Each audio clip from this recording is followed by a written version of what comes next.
and I'm noticing that my interactions with whoever I come in contact with are better.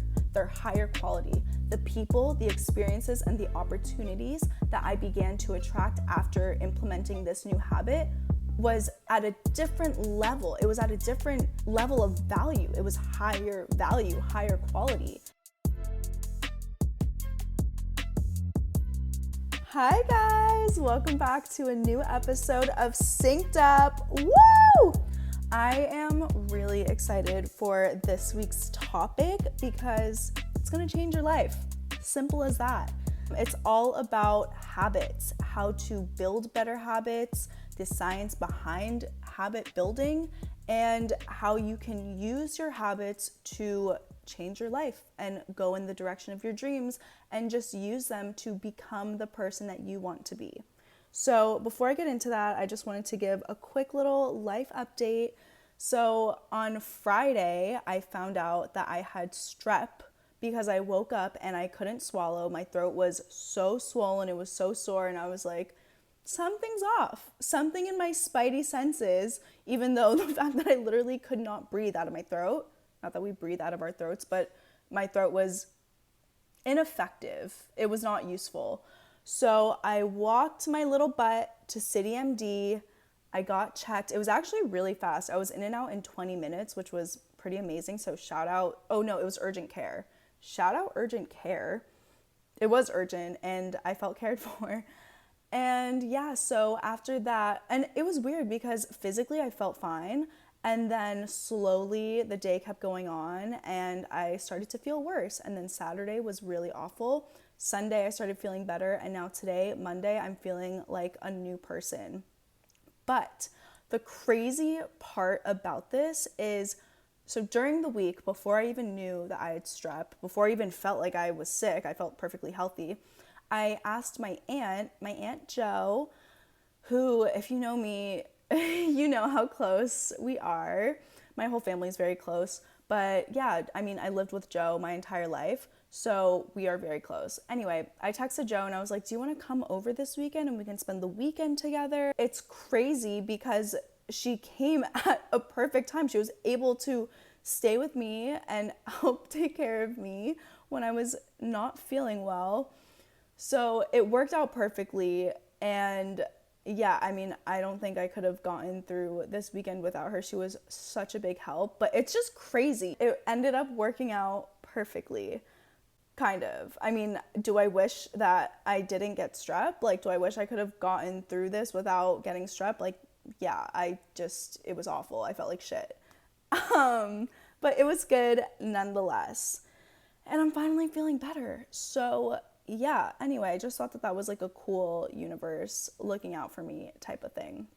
Anyway, into the bulk of this episode. Let's get into it, you guys. And I want to start off with a quote because this quote I'll let it speak for itself. It's by Gandhi. And it goes, your beliefs become your thoughts. Your thoughts become your words. Your words become your actions. Your actions become your habits. Your habits become your values. And your values become your destiny. Whew! Just take that in for a sec. It's pretty powerful because it all starts with of course, with your belief system. You know, if you have these limiting beliefs that you're not aware of, it's going to impact every area of your life. But once you start to gain control of your beliefs and your thoughts and your actions, then you can really gain control of your habits. And your habits are also an extremely important pillar in building your values, and your values build your destiny. So it is so important to have an awareness of the habits that are serving you and not serving you. And the amazing thing about all of this is that you have the power to shift and to change. And of course, it's going to take time. It's going to take patience and consistency. But guess what? I'm there with you. And you have a whole community of people with you doing the work, taking the time. There's absolutely no rush. And just continuously building to become the best version of yourself. So with that, let's get into 3 ways to build better habits. There was this study done by researchers at Duke University that said that your habits account for about 40% of our behaviors on any given day. So on autopilot, our habits just become a natural part of our life. So if we can start to implement better habits that are just going to naturally run on autopilot, you're going to become 40% better over time. So that is what I want to start with is number 1, start small and focus on being 1% better every day. Because that 1% each day, it adds up quickly. Over a year, you're going to be 37% better. That is a huge difference from 1 year. And also, there's another quote by Vishen Lakhiani. He is a master meditation manifester. He's amazing. But there's a meditation that he does, and this has stuck with me so much. He said, we often overestimate what we can do in 1 year and underestimate what we can do in 3. So with that mentality, if you think about it, if you become 37% better each year by just being 1% better each day, and 1% better each day is so feasible, anyone can do that. If you add that up over 3 years, 37 times 3, what is that? That's over 100%. You're going to be over 100% better in 3 years. And according to this Vishen Lakhiani, sir, we often underestimate what we can do in 3 years. So it's not, so again, to tie it all back to the patience and the consistency, we obviously live in an age of immediacy where we want immediate results, but it's just not realistic. So if we are going to do the long-term realistic goals, and look, I am here with you this whole time. You are not alone. I'm literally here with you, guiding you and helping you and on this journey with you because I'm doing the same exact thing. We are going to get better in 3 years, and that's a lot that you can do. So just let that motivate you. Let that sink in. Let that motivate you, and just offer some real, I don't know, just let that be a sense of comfort for you, because I know that I want to achieve and accomplish so much, and I'm like, I need to do everything right now, and it just doesn't need to be a rush. This is a marathon, not a sprint, okay? So for example, if you want to be 1% better every day, let's start small. Start small. What does that look like? For me, I am not a morning person. I wish so motherfucking badly that I was naturally a morning person. My dad will call me and he'll be like, it's like at this point 11 a.m. He's like, yeah, I woke up at 4:55, 5 a.m. He's like religious. He's super religious. I went to go pray with everyone, and then I went to do this and that, and then I had 3 calls and a meeting and blah, blah, blah. Now I'm taking my midday nap. He's had an entire day, literally an entire day. And I'm like getting out of bed, I've meditated, I've done a little yoga, I've done my journaling, and I'm like, shit, I need to be at the point of napping. So anyway, all that to say, I'm trying to become a morning person. So how do I become a morning person and become 1% better every day? That looks like, okay, if I'm setting my alarm for, and I do this, actually this is something I need to work on. I set my alarm for 7:11 every single day. Half because 117 is my angel number, so 711 is it backwards, and I just like that. But I remember hearing this psychology, and Nike uses this when they do the Nike runs. They'll have the run at like 5:04 p.m. because when it's not on a like a 0 or a 5 or a 10, you're less likely to be late. So I apply that same psychology to when I wake up, but then what do? I snooze. So if I'm going to be 1% better every day, that's going to look like setting my alarm, maybe not for 7:11 if that's too early for me, but maybe 7:33, something that feels a little bit more feasible, and then not snoozing it, because that's my issue, is I'll snooze and I'll be like 5 more minutes. No, Sabrina, we're not doing that. So those 2 little shifts And I'm not forcing myself to get up at 6 a.m. because that would be setting myself up for disaster. And when you set yourself up for disaster like that, you're less likely to want to commit to it because you're failing every morning. And like, how discouraging is that? So I don't want to set myself up. So maybe I'll do 1 week of doing 7:33 a.m.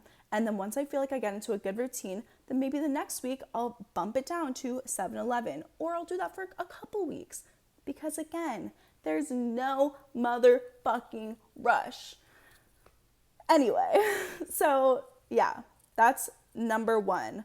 Start small and focus on being 1% better every day.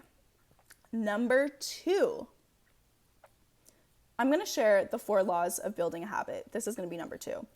So, the first one, make it easy. 2, make it obvious. 3, make it attractive. And 4, make it satisfying. This framework, you can apply anything, and I'm going to give you an example.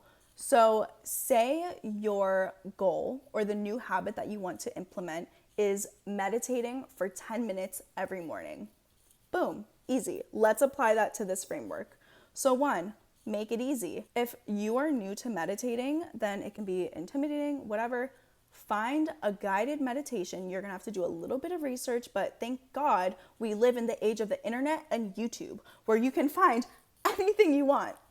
So make it easy. Find a meditation that you really like, geared towards a meditation to attract success and abundance. Find whatever meditation resonates with you and have that in your phone ready to do in the morning. Make it easy. Number 2, make it obvious.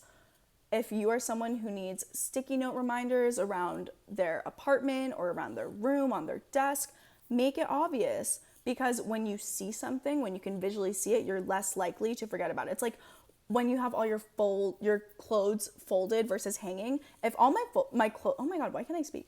If all your clothes are folded, I'm the type of person who's just gonna see, like if I don't see my clothes, I'm never gonna wear it. So I need them out. So make it obvious. Where's your meditation space? Like put your earphones or whatever you need in your meditation space and just make it obvious. Make it clear. Make sure that you can visualize it. Number 3, make it attractive. Where is your meditation space? Is it cute? Put a cute pillow, make it a vibe. Like light a candle, play some ambient music in the back, make it vibey, make it aesthetic, make it yours, make it really attractive. Or even post a picture of it on social media, get your community involved, get your friends involved. Just make it something that you look forward to, or make it something that you visually like to see. Or you can look at other people, like inspiration, expanders of people who meditate, and just think about like, wow, I love the way that they set this up, or I love their energy. I love the way that they come across. And if I know that they meditate, and if that can have a similar effect on me, I'm gonna want that. So just try and make it as sexy as possible. And number 4, make it satisfying. This is one of my favorite things to do because you literally can use yourself as your own data.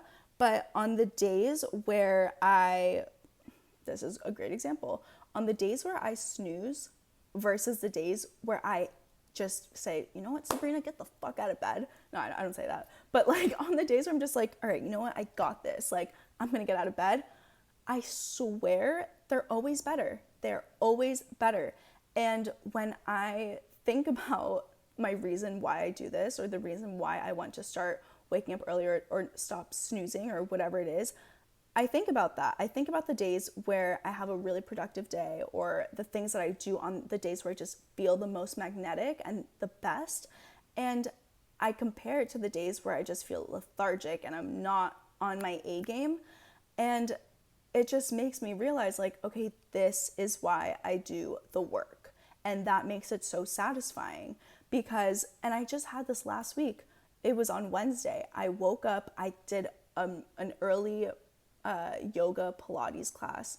I did my meditation, I did my journaling. I didn't sleep in because I had this class booked, and I just felt so good the whole day.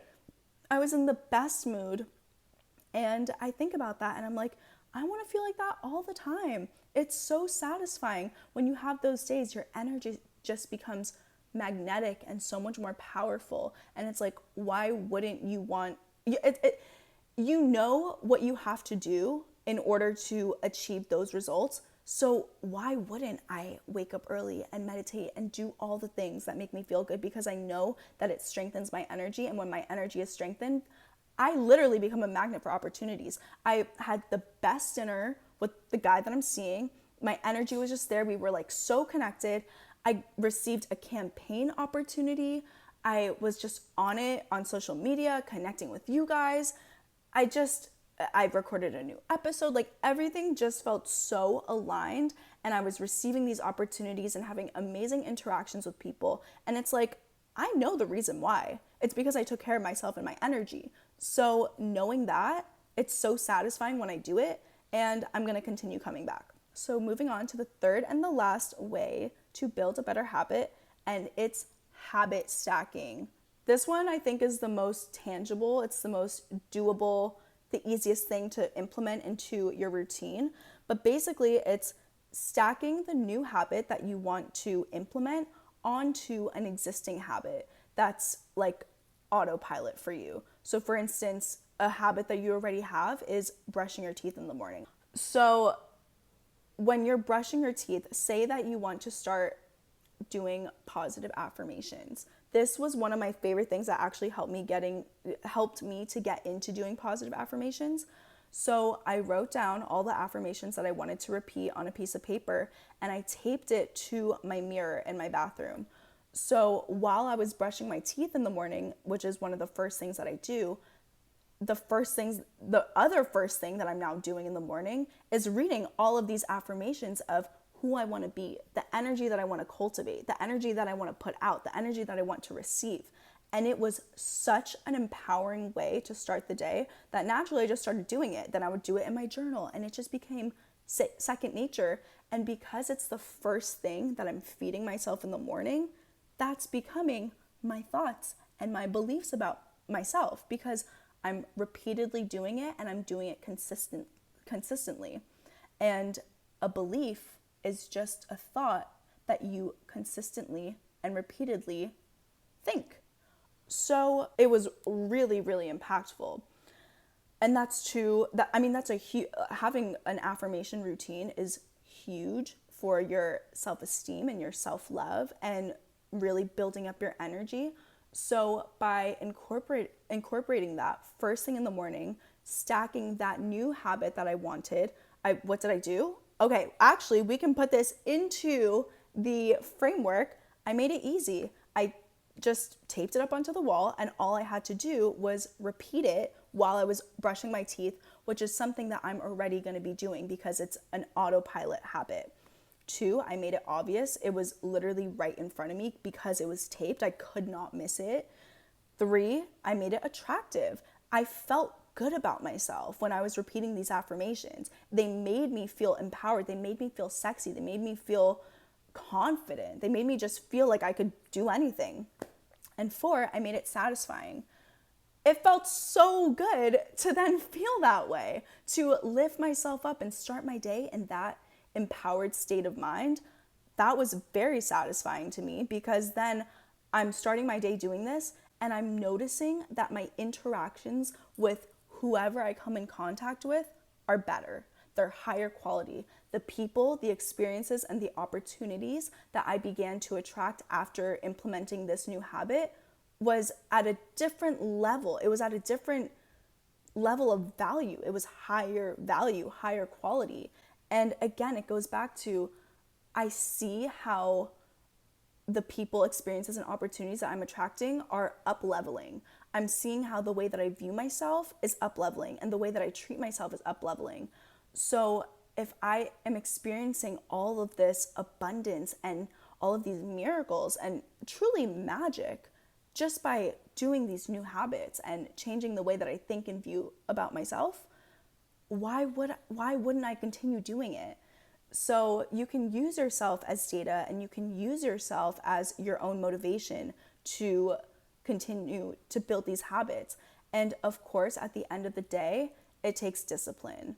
and it takes consistency and repetition, but I promise you, it is the most gratifying feeling. And when you can commit to keeping these promises to yourself and showing up for yourself, you are showing your subconscious mind, I can trust myself and I believe in myself. And that builds your sense of self-esteem, your sense of self-worth. And when your energy is that strong, when you have the strongest sense of self-worth and self-value, that's what magnetizes your manifestations to you. That's what helps you up level to the new job, the new partner, the new friends, the new experiences. You are up leveling through all of these practices. So yeah, I'm really excited for you guys. This is also helping me get kind of like back into everything, and I'm so happy that we can just do this together. And please never forget, you can always hit my DMs. I'm here doing this with you every week. I am here to support you, build this community, and just be a source of inspiration, of light, of support, of joy, entertainment, and love.